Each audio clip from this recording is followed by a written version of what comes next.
Time now to have another delve through the Sunday papers. Here with me reviewing them this morning are broadcaster and writer Gemma Forte and Ryan Sabey, who's the deputy political editor at The Sun. So welcome back to both of you. And Ryan, you're kicking us off this hour with a story that's on the front page of the Mail on Sunday. It's not their main story, but it's a column down the right-hand side which highlights a poll. So what does that poll do? Yeah, it's pretty devastating for the Conservative Party.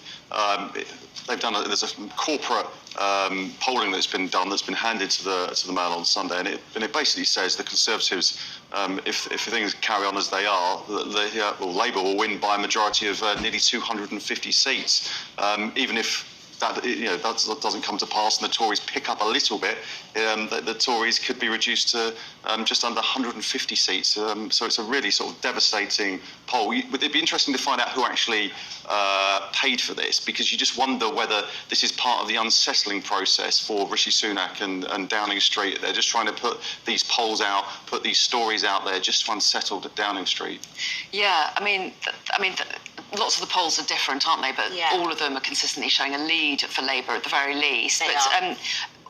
Labour will be slightly nervous as well of headlines like this in a way as well, won't they? They've been very keen to say, we don't want to take anything for granted, we've still got to wait for the election, and that sense it's theirs to lose at the moment puts them under a certain amount of pressure as well. I think there's a lot of pressure. I think there's a lot of pressure on all the candidates who are waiting in the wings, that are just sort of waiting for this date.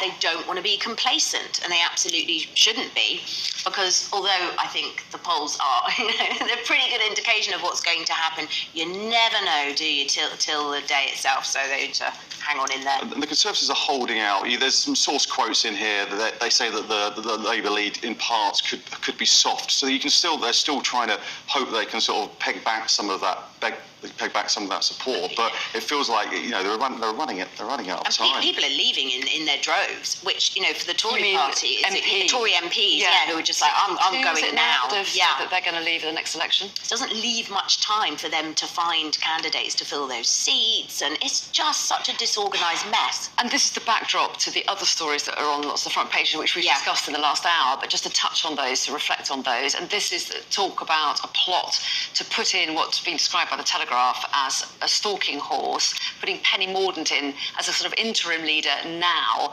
Her people, her supporters are suggesting that's not come from her, not necessarily helpful for her, but there are a lot of machinations going on within the party. Yeah, there's one situation where you could have just a coronation to go through a really difficult leadership contest at this time. They take the best part of 2 months. The Conservative Party, or I don't think the country really. So I think there's one story in one of the papers this morning that they just locked 300 of the Tory MPs in a room and they'd have to fight it out amongst themselves until you merge with the leader. It's got to that sort of desperate stakes. Political Hunger Games. I mean, I just think it's insulting to the electorate at this point, because really you can sense that nothing's being governed. It's just turmoil in Westminster, and that at a very, very difficult time for people. So it's not good enough, frankly. So a challenge for Rishi Sunak at least to keep his party together, as well as make those big decisions, big calls on when to call the election. Yeah, I think they're holding out that the polls will narrow as you get closer to election day. And there's a quote in here saying they think the polls may narrow on election day itself, but I mean that's really sort of taking it very late in the day. Okay, and let's wait and see. And we still don't know when the election will be, obviously. Front page of the Sunday Times next, and they've got their own exclusive story about the Defence Secretary and the visit to Ukraine. Yeah, it's a worrying story, really. So Grant Shapps was forced to abandon a trip. He was on his way, I believe, to Odessa in Ukraine to meet with Zelensky. And then British intelligence got the message that he was under severe threat from a missile strike, which is unbelievable. And this comes a day after the Greek Prime Minister was involved in a near miss, which actually did kill 5 people. So, huge threat level.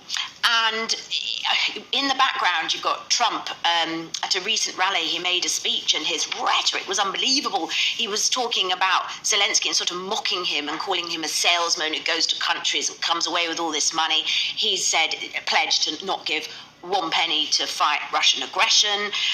He's talking about Ukraine. If they make it, it's against the odds. So all of this, he doesn't give a stuff. So that's going to just surely embolden Putin, who meanwhile, if he is allowed to just continue and to eventually conquer, if you like, Ukraine, what's the next step? He's invaded Georgia, Crimea, Kyiv, Poland next, and then at that point, what do NATO do? You know, this is a massive threat to Western democracy, and meanwhile, you've got Westminster faffing about with their leadership psychodramas. And I also think this story is not unhelpful for people who are pushing for more money to be put into defence. Grant Shapps this week was talking about how he'd like to see 3% of GDP. They're currently hovering around 2.2% of GDP. And the government's ambition is 2.5. So 2.5. Yeah, no, exactly. And Grant Shapps on this visit, he's done this interview with the Sunday Times, talks about this being a wake-up call, and this is the moment to sort of embarrass the West into action. And we still haven't had that support package from America. It's thought to be worth around £50 billion. That's been stalled in Congress for political reasons. Absolutely. Yeah. So we've UK has sort of led the way, but the money that we've handed over recently is about £2.5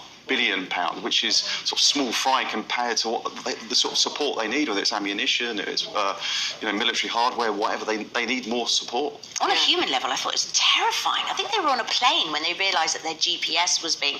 I would not have liked to have been on that plane at that moment. No. A scary moment. And let's stay with the front of the Sunday Times, though, because Ryan, there's an article about the Princess of Wales, and the headline suggests that she may at some point explain what's been going on to her health. Obviously, no word from her at the moment. Yeah, it's quite an interesting tactic, actually, because there has been a sort of a void over the last couple of months, and sort of people sort of speculating on what it could be. But I think what the family want to do, and what Kate seems to want to do, is to sort of be open with the public and just try and find a moment that when she's back working as a proper working role and fulfilling those duties, that she actually explains in some way exactly, just to be sort of open and transparent, because there's obviously been speculation, but there's also a scenario here where the family actually want to get a photograph out of Louis to coincide with his birthday at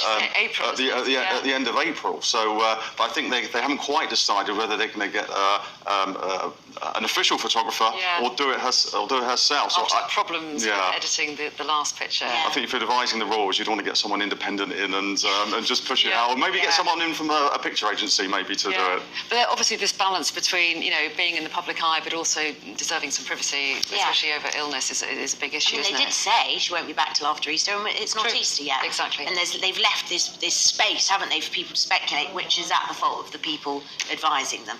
We've got less than a minute, but we have to squeeze in the next story, Gemma. This is because you have a particular interest in Dave Rowntree. Big fan. You're a big fan of his, and I think he's a big fan of yours. Yeah, he popped into my DMs and invited me and my podcast partner he said, I'm in a band, you might want to come. I was like, yeah, I know the band. I think I might have heard of them. So we had a great time. Thank you very much, Dave. We loved it. But now he's standing to be... He's from Blur. He's from Blur, Dave Rowntree. And he's standing to be a Labour MP, mid-Sussex, I think. He started door knocking. He's out and about, and it was Liz Truss's catastrophic moment in the sun that inspired him to do so.